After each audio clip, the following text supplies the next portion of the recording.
The Fort Wayne men's volleyball team took on two top 10 opponents here in Fort Wayne this weekend, losing a 5-set thriller to Loyola Chicago and then in 3 sets to Lewis University.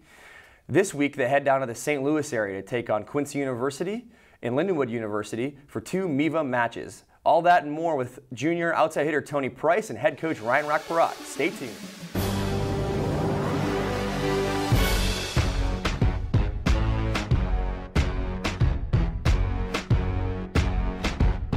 Welcome everybody to VolleyDons Weekly. I am your host, JW Keykafer. With me for this segment, we have head coach Ryan Rock-Parat. A quick thank you to our sponsors, Alco, Active Ankle, Glenbrook Dodge, Hyatt Place, and Under Armour. Coach Rock, welcome to the fantastic show that is VolleyDons Weekly. How are you doing this fine morning on a Tuesday morning? I'm well, thank you. After all the mail I received last week because I said Pyongyang instead of Pyeongchang. All the hate mail we received from everybody in Indiana. I'm really worried about our North Korean and South Korean geography lessons here. Pyeongchang is actually how you pronounce it. Apparently the Koreans pronounce it like that, yes. So Pyeongchang is where the Olympics So Rock tried to claim that we were all wrong in that situation when he was really wrong and I was kind of slightly wrong. Well, what do you want to talk about? I mean, we just had a great conversation off air about this weekend and how everything shakes up with, unfortunately, the 2 losses we had this weekend. We played Loyola very, very close, lost the first 2 sets. Some really, really good volleyball in that match. Didn't really wake up for the first set and kind of climbed our way back in there. And then winning a fantastic, by us, played 3rd and 4th set, really controlled the action from the service line. Made some good block touches, some good plays in the backcourt, and then came up just a little bit short in that 5th set. Just not enough service pressure, I thought. Talk about some of the play from Pellegrin Vargas on the left, and Colton Stone on the right, doing some really good things for us and scoring some points from the service line. Well, to address the first set issue, we've had a slow start the last 4 contests we've played. And currently it's an epidemic. I hope it doesn't turn into a pandemic. An epidemic? That's correct. It's an epidemic. What is the difference between an epidemic and a pandemic? I'm not even quite sure about that. A pandemic is a global event. Okay, an epidemic is more something that's localized? Yes, okay. Regionalized in particular. And so that first set could have probably changed the tone of the entire match. We lost 27-25. We actually had a set point. We did at 24-23. Yeah, 24-23 and couldn't capitalize. And then kind of got blown out in the second set because we were so deflated after losing the opening set to a very good Loyola team. And they were ranked number 6 going into that match. Absolutely. And, deservedly so. They have some really big pin hitters on that team. A 6'11" kid on the right side, 2 6'10" middles. Like you said in the last show, a kid who's probably going to be in the 2020 Olympics in Tokyo. Deservedly a number 6 team in the nation, and we didn't do a good job in the first 2 sets, hanging with them, and then all of a sudden we came out and fire in the third. Well, I thought they were playing, of all the teams in the MIVA, I thought they were playing the best volleyball of anybody in the MIVA going into that match. Going into the third, and everybody came up to me after the match and said, well, what kind of pep talk did you say in the locker room? What'd you do? I said, I didn't say any of that. All I did was talk about some of the adjustments that we needed to make in regards to their team. And number 1 is what you just talked about. We needed better serving. Because they were just teeing off offensively, and it starts with the serve. Your defense is instigated by the serve. And I thought guys were able to serve, Pellegrin and Tony and Colton in particular. And was it in that match that Richie had some really good serves across into zone 1 that really frustrated Loyola, kind of at the middle attacker at Narup and then back into 1 on Mahan, and really frustrated their offense. And he did a pretty good job in those sets as well. Our topspin servers did a really nice job to give us an opportunity to score points, and we started to convert points. You need to score points when you serve the ball. Loyola did that in the first 2 sets. We did not. We did that in sets 3 and 4. They did not. And the difference in the 5th set was they were able to make key transitional plays that we could not make. I think we had 6 chances, if I remember correctly, and we capitalized on 1 out of those 6 opportunities, while they capitalized on 5 out of the 8. At least that's what I counted. Give or take a couple aces that they had, et cetera, and we had a couple service errors. So the neutrality of the game, it's pretty amazing because you take a look at their roster, they're giants, 6'10", 6'9", big volleyball players, and you take a look at us, 6'5", 6'4", 6'3" on the pins, a couple big guys in the middle at 6'6". So as an undersized volleyball team, to work so hard to come back in sets 3 and 4 and go tooth and nail with them in the 5th set. It really took its physical toll on us, especially by not prevailing in the match. Yeah, talk a little bit about, really quickly before we move on to Lewis, and I don't want to talk much about Lewis because we didn't show up to play in that match really, but talk a little bit about the way we combat those bigger teams. When fans come to watch us play those bigger teams, what can they expect out of our offense and our team? Well, we did it, and it's not just the offense part, but we did it. Right, it's everything that we have to combat that with. It is. We did it based on 3 things. Maybe 4, but 3 things in particular. Number 1, we serve the ball well. And not just 1 or 2 guys, but a whole group of individuals serve the ball well. Number 2 is that we were able to pass the ball. Our first contact was so legit that our speed of our offense causes chaos for our opponent. It really does. The speed of our offense out of our setter's hand into the hitter's hand from point A to point B is if not the fastest in the MIVA, one of the fastest in the MIVA. Yes, no doubt about it. And then the third part is we were able to attack the center of the floor against the team.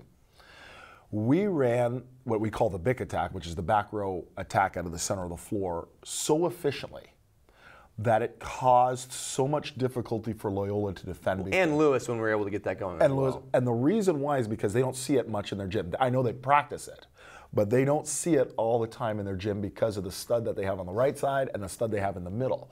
So we were able to expose that chink in the armor. Unfortunately, we couldn't set it up all the time when we needed to in the 5th set.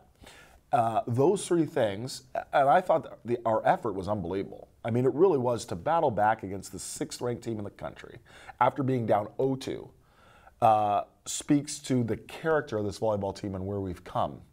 But it comes down, the difference between us being at number 14 and them being at number 6 is making key plays when you need to. That's the difference. Really quick, talk about that Lewis match. We don't have a lot of time, but just talk about some of the keys to that match and why maybe we didn't come out with any set victories. Well, we were physically exhausted. We were physically exhausted, which caused the mental fatigue. When you battle for so long and so hard against Loyola the night before, the short turnaround of 24 hours, and coincidentally, Lewis had lost at Ball State 3-0, so they didn't even get a workout in. Yeah. So they're fresh coming in, anger, really passionate about we're going to have a better display of volleyball, and we just couldn't get it going. We were close in the opening set, but because we couldn't win that first set, it really caused difficulty for us to get our minds going, because once the mind goes, the body will go, and that's what happened. It was just pure fatigue, and we could never get on track Saturday. The interesting part of that, like you said, is we'd struggle in first sets. Do you think there's a reason behind that? I do. What is that? Oh, I think you play to the level of the competition. And there's a separation between good teams and great teams. Great teams couldn't care less who they're playing. They just impose their will from the get-go. And it's a learning process. You have to learn how to win. You have to learn how to get a killer instinct. We're not there yet. Yeah. And so far, we play to the level of our opponent halfway through the first set. And then once our opponent starts to pick it up, we start to pick it up. And then by then, it becomes a dogfight. It's become an issue for us, but I think we have the team and the group to overcome it as long as we keep addressing it here in practice and in the game. Sure. So hopefully we can address that moving forward. And it starts with our junior outside hitter, Tony Price from Fort Wayne, Indiana. We'll have him visiting with us up next. Stay tuned. See that cute little dog in the pet store window? Chances are it came from a puppy mill, a breeding facility that forces caged, neglected, and often sick dogs to churn out puppy after puppy to be sold for profit. Meanwhile, millions of wonderful, healthy pets end up in animal shelters. But with one simple choice, you can help, just by deciding to adopt instead of purchase your next pet. Not only are you saving a life, you're taking a stand against puppy mills. Visit bestfriends.org to learn more. I'm Ben Utek. I played high school, college, and pro football, helping my team win the 2006 championship. My career ended after I suffered my 5th concussion. More than 1 million athletes suffer a concussion each year. The American Academy of Neurology recommends athletes thought to have a concussion be immediately removed from play and assessed by a healthcare professional trained in concussion. This isn't just about sports. It's about your brain. When in doubt, sit it out. A message from the American Academy of Neurology. Welcome back, everybody, to VolleyDons Weekly. I'm your host, J.W. Kiekefer. With me now, we have outside hitter junior from Fort Wayne, Indiana, Tony Price. And remind me the high school you were from, Tony. Woodland. It's in Woodburn, Indiana. Small little town, about 25 minutes from here. Fits your personality really well. Yep, hunting, fishing, and going to school, surrounded by cornfields. There you go. Well, thanks, Tony, for being here. We appreciate your time. What did you think? Brock and I spent a lot of time talking about the Lewis and Loyola matches last segment. What did you think about that 5-setter against Loyola? What was something that you took from that match and kind of the energy from that match, stuff like that? It's pretty defeating. I mean, a loss is a loss, No one wants to lose, but it happened. So we got to figure out how we can better ourselves to get a win the next time in a 5th set and make the little changes that make the biggest differences. For instance, I always say, when we go down the locker room, for instance, in Lewis, we went down, we're like, what's going on, what's wrong? And in the first set, I think we had a few net calls, just a few really small errors that add up in the points. And like you guys always talk about, the good teams, the upper echelon teams don't make those small errors. So it's tough because we know, if you're in the net, you're not supposed to be in the net. Yeah. But the difference is not being in the net. So for me, it's just really tough losing a 5-set match like that with small errors when we don't make those errors every day. What do you think in terms of the difference between maybe 2 and 3? What do you think maybe motivated the team going into that 3rd set within that 10-minute break? It's tough to say. No one likes losing. It can be as simple as that. It can be as simple as that. I think we had a good talk down in the locker room and changed our mindset a little bit, because when you start getting down, you start almost getting a little bit of a freak out mode, oh shoot, we're losing here. So we had a good talk in the locker room, got our minds together, went back up with the attitude that, okay, they've showed us 2 sets of what they're doing. They're not changing a thing, so we need to change what we're doing. And I think we made a good adjustment to that and started serving the ball a little bit harder, making some good defensive plays. I think the defensive plays, turning the ball around for a point off a defensive play is what makes the biggest difference in those games. And that's what we did in the 2nd set, 3rd set, and not enough in the 5th. What do you think this team can do a little better? Coach Rock and I talked a little bit about kind of the 1st set woes. We've been losing by 2 points, maybe not coming out with the greatest energy, but finding a way to stay in it and then getting there late and just not able to get over that hump. Do you think there's something that we can do to change that moving forward and kind of get going late in that 1st set, kind of change the tempo there late, turn the switch on? Yeah, we got to figure out how to throttle teams. Yeah. It's been kind of a reoccurring thing this year, I think, where we get in a match and it always happens, I think, when we're at 20, 23, 24, let's say 16, 17, or 18. So when we have a good lead, 6, 7, 8 point lead, and then we always end up giving up a few points. And we talked about it, it's defeating if you go back to a bench just getting throttled 25 to 16, opposed to getting a couple good points and then losing 25 to 20, 25 to 19, So I think we got to find a way to finish the game strong because we work so hard to get up to that 24 point. So why do we make it so hard to get to 25th? What do you think personally, and I know you weren't on the court as much as you would have liked last year because of the injury, but what do you think is the difference with last year's volleyball team and not having the year we would have liked to this year's volleyball team where we started off the season very, very strong, winning a lot of matches and getting ranked and being super competitive with the top teams in the nation? What is the difference between these 2 teams, do you think? I think the maturity level has gone up a lot. I know I matured myself a lot mentally and physically. I put on like 15 pounds since last year.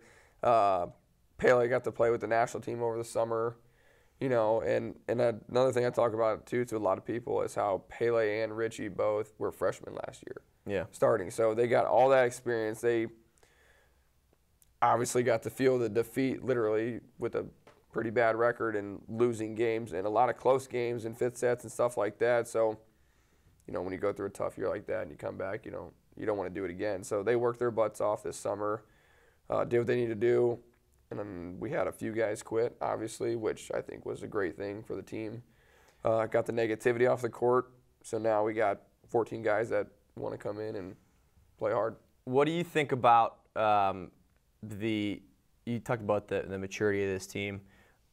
Is there a confidence that wasn't there last year, do you think? And those freshmen who played a lot last year, Richie and Pele, coming in now as sophomores, do you think that helped them then for this year with that confidence?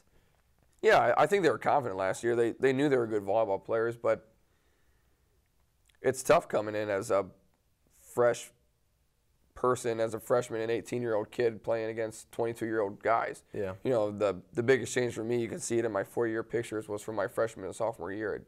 I don't even look like the same person. Yeah. So physically maturing, I think, is just as big as mentally maturing in the game, and that's why I didn't understand the redshirt thing until I saw the change that was made with me when I redshirted, and I was like, oh my gosh, you can get a full year of training, working out, you know, seeing the game from a different point of view. You know, when I got to sit on the sideline last year when I was out, I got to view the game in a completely different aspect as I would if I was on the court. Yeah. Talk a little bit about last year, overcoming, you know, that pretty difficult injury for you in that first match. So coming into the season thinking, you know, you're going to be one of the guys for us this year. We had you in the L1 spot. And then, you know, second set of the year going down and not getting any match time after that, having to be down the rest of the year. Talk about kind of what you went through personally through that and how it's made you better here for this year. Yeah, it was tough. I mean, it was mentally taxing. You know, I had my whole family and a couple friends there in California, and worked my butt off over the summer in the sand to jump higher, move quicker, you know, get physically stronger. And then I go down and all of a sudden my season's over in the blink of an eye. So then I spend 14 to 16 weeks doing some pretty tough therapy just to get my ankle back because I didn't want to get surgery on it. So I saw 2 doctors. One recommended surgery, the other didn't. I didn't want to do surgery, so see the therapy I had to do. And then this past summer, after that ankle injury, I spent a lot of time in the sand trying to get the ankle mobility back and strength. That was a big thing because I was feeling weak, and yeah. Here you are playing some really solid volleyball. Started going uphill from there, and back on the starting lineup for a top 15 team. Yeah, it's great. What you know, and then all of a sudden this year we come into the season. There's another setback with your calf and having a benign tumor in there, and having to try to play through that for the first month of the season, and then getting it taken out mid-season. You know, talk about kind of the mindset, maybe, oh, it's happening again type of. How do you overcome that? Oh, it's the injury bug's happening again. What do I have to do to just get away from this kind of thing? Yeah, I always say things happen for a reason. It's just one of those roadblocks that I had to overcome. So, you know, I couldn't change it, so I wasn't going to be negative about it. If I was going to be negative about it, then it wasn't going to help me out any. So I had to find a positive in somehow, and luckily I got that taken care of. Had to sit out a few practices and whatnot, but pain's gone and it feels pretty good. So I'm just glad it wasn't worse than it was. Yeah, we could get it taken out and still not miss any match time. That was the biggest deal for you and for us as well. And we found the right week to get it done and make sure we could have you back on the court when we needed you. Right. Yeah, it worked out perfect actually. What are you looking forward to this season as we move forward? What is something that you and the guys have said, you know, being one of our captains this year, that's something that you guys want to see from this team, and moving forward, what is the next goal for you guys? Well, obviously we want to be in the top 10, but we got to win games to do that. So it's tough, but I think we can do it. I definitely think we can do it. We've got the skill, we've got the talent, and we've obviously got the work ethic. I mean, I've never played with a group of guys that want to come into the gym every day and play hard, opposed to last year when we had to come into the gym with some guys who were constantly complaining about not wanting to be there. So definitely changed the mental aspect of coming to practice and having fun playing. You know, now it's fun to play again with everybody who wants to play with you. And yeah, it's just going to take hard work and dedication and a grind to get in that top 10. And the conference gives us the ability to do that with, you know, 5, you know, top teams that are ranked. 4 other teams besides us are ranked. You get to play them twice. So this conference allows us to do that with the difficulty of our schedule. So thanks to Tony Price for being here and joining us and telling us about a little bit about himself and his volleyball journey. Up next, we'll have Ryan Rock-Parat to talk about our trips to Lindenwood and Quincy. Stay tuned. Plant. Spin. Sing out. Look in. Taste. Show. Build. Grow. Discover new gifts waiting outside your door. What's out there? What's in here? It's your nature. Explore. Let nature's gifts nurture your gifts. Help the children in your life to get out and grow. Visit Nature Explore at arborday.org. What's out there? We've got the course where we run a restaurant for 10 weeks. And it's really tough, and I'm not easy in the classroom with these things, because this is a place where it becomes real. We're preparing 300 or 400 dishes in 4 hours, serving 150 customers, and and you're having to analyze the data and do menu engineering afterwards at 11 o'clock at night. Just like you'd do if you had your own business, you'd have to do these things.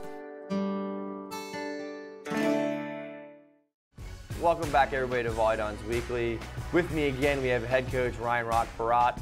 A quick thank you to our last group of sponsors, IAB Bank, Molten, Parkview Sports Medicine, and Pizza Hut.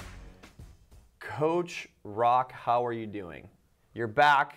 We get to talk about your best friend on this volleyball team, and Tony Price. Oh, that's not true. I almost didn't come back, by the way. But oh, yeah, you didn't come back. We just kept Tony on for the third segment. He could have talked about Lindenwood. That's true. He could have, actually. He knows them pretty well, especially the setter out of Lindenwood. Tony's an interesting story, by the way.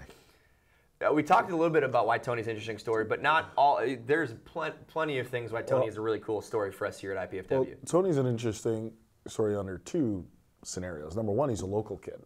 And we haven't had many local kids over the years play volleyball here. I can name a handful, and it's really intriguing because boys volleyball isn't sanctioned here in the city of Fort Wayne. Yeah. So a lot of them do club or something along those lines, travel, beach, sand. So that's very intriguing with Tony. The other thing that's so intriguing with Tony is that his mom had played for Coach Ball back in the 80s, and she was one heck of a volleyball player, and every time she's a competitor, man. And every time I see Tony compete, reminds me of Julie, because it's the spitting image in terms of the fiery competitiveness and the attitude and the will to try and win. It's really amazing to see that second generation. What I love about Julie Price is that she is just the nicest person when you talk to her away from volleyball. And then you see her like cheer for volleyball, and she's like in the match while she's cheering for volleyball. She's like, oh, she's jumping up and down, and she gets angry when we make a bad play, and she's so excited when we make a good play. You can see the competitiveness in her still, and and John is the same way. What a competitor he is, and is Tony's dad, and it's really passed down to Tony and his competitiveness, not only in the match, but each and every day in practice. And that's what's facilitated Tony's kind of rise here and his growth in the game is his competitiveness, not only in the match, but to get better every day in practice, even outside of practice over the summer. That competitiveness, that competitive fire has allowed him to become, a starting left side for us in one of the best conferences in the nation. The best. It's the best conference in the nation. The best word that describes Tony is intense. Yes, when he's on the court, it's about intensity, and every team needs one, if not multiple, and that's the best word that describes Tony. That's the way he tries to get this team moving is through that intensity, and he's hoping that somebody's going to try to match that with him and go along with him. And what he's overcome is pretty amazing. It really is. Yeah, his story is a very cool story. It really is. So moving forward, we play Lindenwood University on Friday out in northern St. Louis, a team that has actually given us trouble for the last 4 years now. Coach Balls last year, they beat us in the playoffs, and I think since then, except for maybe 2015, they've beaten us one time. I think every year almost since then they've beaten us one time. So last year they beat us twice. Just a team that's historically given us fits with their aggressiveness. Talk a little about what they can bring and what we have to look out for on Friday night in St. Louis. Well, they're a little unorthodox in terms of how they play the game. They're an emotional group, number one. Number two is I like their setter a lot, actually, because I think he runs a really smooth game. He's not flashy at all. He just gets the ball in the right location. And I think his location setting is one of the tops in our conference. On top of that, I think they've always, and the reason why they've beaten us the last couple of years is that they play good defense, but they've had pin players produce. And we haven't been able to step up to the challenge at the net to either block balls there on the pins or play defense behind that. And going there, it's a beautiful facility in Lindenwood. We haven't competed very well against that team in the last couple of years, and I'm hoping for a different result, obviously, Friday. what do we have to do to neutralize some of their strengths? Being right now in the middle of the court, they have two really top middles. How do we neutralize that strength of theirs, and then hopefully go toe-to-toe with them on the pins? We got to play. There's two things. Number one, you got to serve the ball. But number two is we've got to be an emotional volleyball team like we were Friday night. We really do. We use the crowd to our advantage. We used our great plays to our advantage. We need to be an emotional volleyball team when we play. We got to play with desperation and a sense of urgency against Lindenwood to beat them. And then on Saturday, we head back up to kind of the northern St. Louis area. It's about an hour north of St. Louis in Quincy, Illinois, on the Illinois side of the Mississippi River.